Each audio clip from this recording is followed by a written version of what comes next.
We're visiting with Selectman James Gaston, also Borough Warden here in the Borough of Newtown. Mr. Gaston, let's talk a little bit about your feelings about this third round school district budget coming up.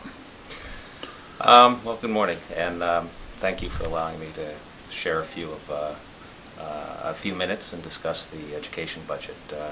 We all appreciate the past years, we've been seeing some trying economic times. We've also been impacted by the deeply tragic event that occurred on 12/14, some much more than others. And we also need to have a town, when we think about this budget, that is safe and that people want to live in and people want to move to. Now, both the town and the education budgets have addressed these important issues, as well as many other essential factors. The education budget contains funds for needs, not necessarily wants, but for needs. As a selectman, let me thank the voters for the confidence that they've supported and exhibited in us in voting yes and approving the town budget with the small reductions. I ask you now to do the same for the education budget and vote yes to approve it. Unfortunately, it has not remained intact as much as the town budget. The Board of Education budget, or the education budget, has been significantly cut after the votes by more than $1 million. And to paraphrase Dr. Reed, it would be a grave affair if this third education budget failed. Briefly, let me share with you the important planning that goes on, both on the town and which should go on the education side. Each year on the town side, we attempt to contribute a long-term reserve plan that, yes, gets used for fire trucks, paying for fire trucks in the future, public works equipment in the future, turf for the athletic fields, and this is an important planning process. In other words, instead of socking it to the Newtown taxpayers all at one time for a $300,000 or a $1.5 or $2 million project, creating large bubbles in the budget, we try to smooth it out or balance it. In other words, we attempt to plan so it doesn't overwhelm the taxpayer all in 1 year.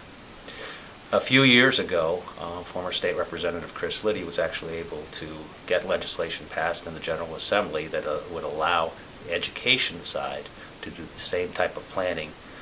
Unfortunately, the education side hasn't been able to implement that because of the past Spartan budgets. But these are wise planning tools which need to go forward.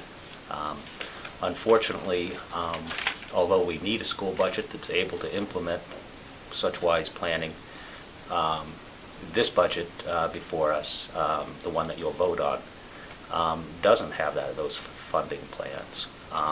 They actually have been cut. So we have a very Spartan budget now that simply contains money for safety, patch jobs of long overdue structural repair needs, and fixed cost. Now, will this education budget move us forward? Perhaps marginally. At least it isn't a step backwards. Our surrounding communities have passed budgets of comparable percentages, and our community of the past has responsibly funded blue ribbon education. Let's us assume that same responsibility.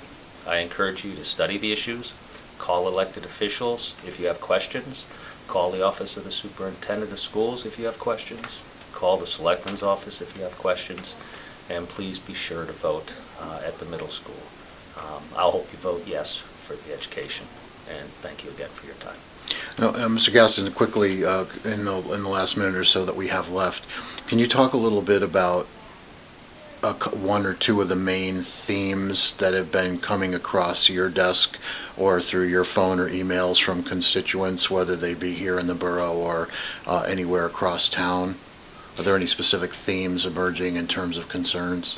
One common question that we have is, why is there an increase in the budget when the enrollments are dropping? The answer to that is because there isn't a linear equation with respect to whether there's an increase in students. In other words, there's not a dollar for dollar increase if the number of students is going up. because you don't have to go out, for example, and buy a new teacher if there are 21 or as opposed to 22 students in a class.